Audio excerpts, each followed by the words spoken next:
പിന്നെ നെടുമുടി വേണു, അത് നെടുമുടി വേണുവിനെ അതിൽ കാസ്റ്റ് ചെയ്യണം എന്നുള്ളത് കമലഹാസന് ഭയങ്കര ആവശ്യം നിർബന്ധമായിരുന്നു. അങ്ങനെയാണ് നെടുമുടി വേണു അതിലൊരു ഗംഭീരമായിട്ട് ചെയ്തു.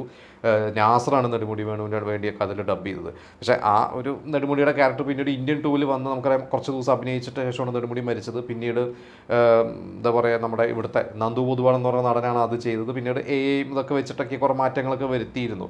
പക്ഷേ അത് നമുക്കറിയാം ഇന്ത്യൻ ടൂ വളരെ മോശം അഭിപ്രായവും ആവശ്യമില്ലായിരുന്നു അങ്ങനെ ഒരു സീക്വൽ എന്നൊക്കെയാണ് കണ്ടോ എല്ലാവരും പറഞ്ഞത്. പൊതുവഭിപ്രായം തന്നെയായിരുന്നു. ഇനിയിപ്പോൾ ഇന്ത്യൻ 3 വരണമെന്ന് കേൾക്കുന്നു, പക്ഷേ പിന്നീട് അതിനെക്കുറിച്ചൊന്നും കേട്ടില്ല. കാരണം ഇന്ത്യൻ 2 ചെയ്തിരുന്നപ്പോൾ അത് വലിയൊരു ക്യാൻവാസിൽ വന്ന അവസാനം അത് 2 പാർട്ടാക്കി.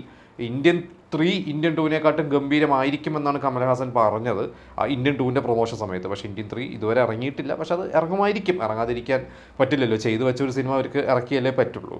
എന്തായാലും കമ്മിങ് ബാക്ക് ടു ഇന്ത്യൻ, അപ്പോൾ അങ്ങനെ ഒരു എന്താ പറയുക ഭയങ്കര സ്റ്റാർ കാസ്റ്റിലൊക്കെയാണ് ആ ഒരു സിനിമ ചെയ്തത്. അതുവരെയുള്ള എന്താ പറയുക എല്ലാ ബഡ്ജറ്റും ശരിക്ക് ബ്രേക്ക് ചെയ്തിട്ട്, അതായത് ഇതിലിപ്പോൾ ഒരു റിപ്പോർട്ട്, ഞാൻ ഇതിലൊരു ന്യൂസ് റിപ്പോർട്ടുണ്ട്. അന്നത്തെ ഒരു ന്യൂസ് റിപ്പോർട്ടിൽ വെച്ചിട്ട് ഇതിലന്ന് ഏകദേശം 15 കോടി രൂപയാണ് ഇവരന്ന് എസ്റ്റിമേറ്റ് ഇട്ടിരിക്കുന്നതെന്നാണ് പറയുന്നത്. ഇതിൽ ആ ഒരു പാട്ട് സീനുണ്ട്. ഇതിൽ എനിക്ക് തോന്നുന്നു ഇതിൽ അകടാനു നാങ്ക എന്ന് പറയുന്ന ആ ഒരു സോങ് ഒക്കെ ഉണ്ട്. ആ ഒരു സോങ്ങിന് മാത്രം സ്പെൻഡ് ചെയ്തത് 1.5 കോടി രൂപയാണെന്ന് പറയുന്നത്. പിന്നെ എന്താ പറയുക എല്ലാ സോങ്സും ഗംഭീരമായിട്ടാണ് എടുത്തിരിക്കുന്നത്.